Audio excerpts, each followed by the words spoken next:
From KTVN, this is 2 News Nevada, Morning Edition. A preliminary report on last month's deadly boat capsizing in Lake Tahoe has been released. We have the findings for you straight ahead.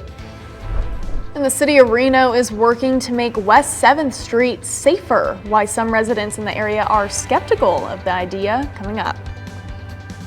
Moisture tracks from the Pacific this morning into our state for chances for showers this afternoon. A warm day still with 90 degrees to Reno, but more details on this right around the corner. Good Thursday morning to you all, and thank you for starting your day with us. I'm Kyle Louder. I'm Michaela Hardy, filling in for Faith this week. Well, possible thunderstorms this afternoon. Rain, summer showers. I don't know. I'm such a fan. I don't want to get my hopes up. We'll see. We'll check in with meteorologist Barrett Vincent now. Good morning, Barrett. So what are the chances today, my friend, for a little water falling out of the sky in our area? Yes, we'll be watching out to about a 30 to 60% chance for showers today. Showers favor those higher elevations, but this is the greatest chance we've seen for showers all week. In like what, like almost a month, right?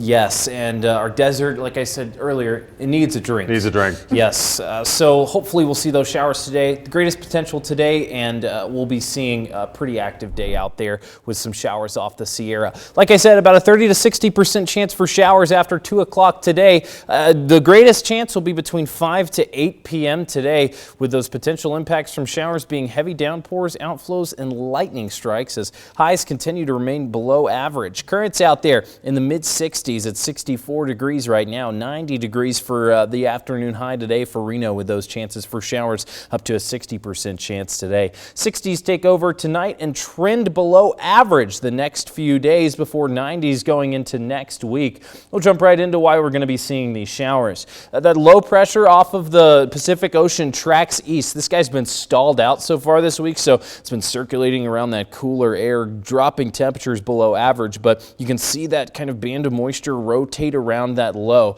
As that low tracks east, it'll carry that moisture with it and bring those chances for showers this afternoon. Clouds mostly north of I-80 this morning, but we'll see some showers kick off to the Sierra Crest, south of Lake Tahoe in Northern California, also in Pershing County after 2 o'clock today, and continue to track further north. Like I said, from 5 to 8 is the greatest potential for showers. Things calm down after 10 o'clock tonight. Keep that rain jacket handy. All right, Barrett, thank you. New this morning, at least 48 people are dead after a plane crash in eastern Russia. Now, this plane disappeared from radar as it traveled from the Russian-Chinese border to the town of Tinda. Rescuers later found the aircraft's burning wreckage on a hillside south of its planned destination. All passengers and crew on board the aircraft are believed to have been killed in this crash. In developing, firefighters are looking into what caused a fire to spark at a home instead. It happened around 11 o'clock last night on Mount Shasta Street near the Reno Stead Airport. The Reno Fire Department says a wall on the outside of the home caught fire, but crews quickly put it out. No injuries have been reported.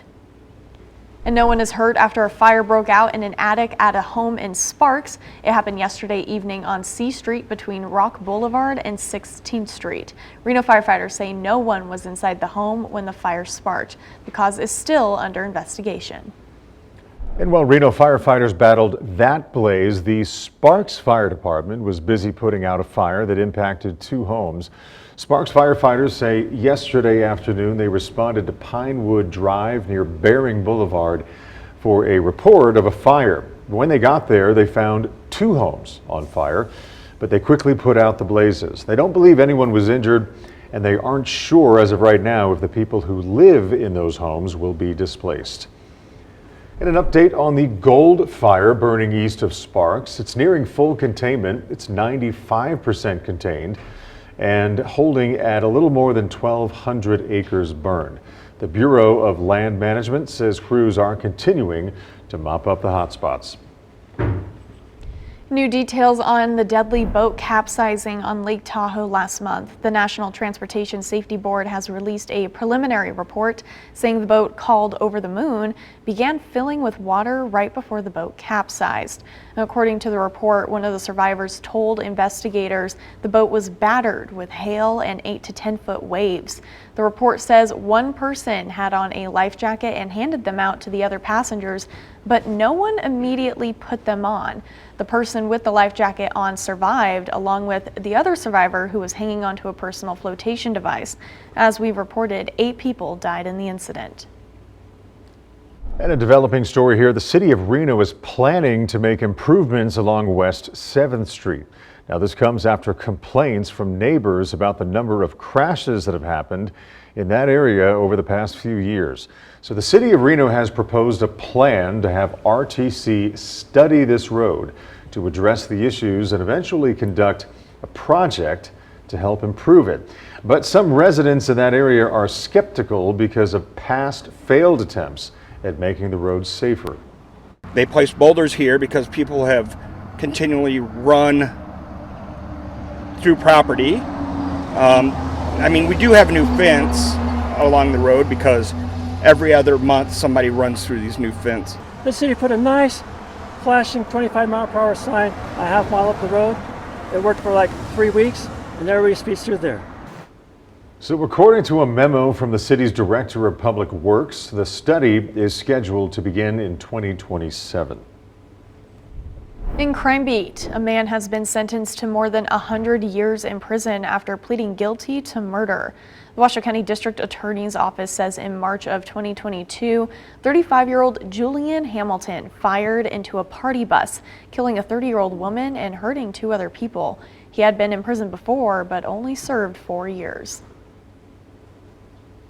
And looking around the West to Idaho now, Brian Koberger, the man who pleaded guilty to murdering 4 college students at their rental home in Idaho back in 2022, has been sentenced to 4 consecutive life sentences. Now, during the sentencing, a friend of the surviving victim, Bethany Funk, who is from Washoe County, read a statement on her behalf where she talked about what her roommates meant to her. I hope that they are remembered for who they are, not what happened to them, because who they are were so beautiful. So earlier this month, Koberger pleaded guilty to murdering Madison Mogan, Kaylee Gonsalves, Xana Kernodle, and Ethan Chapin. Investigators say they still have not been able to find a connection between the killer and his victims. And coming right up on 2 News Nevada this morning, Columbia University has reached a deal with the Trump administration to settle allegations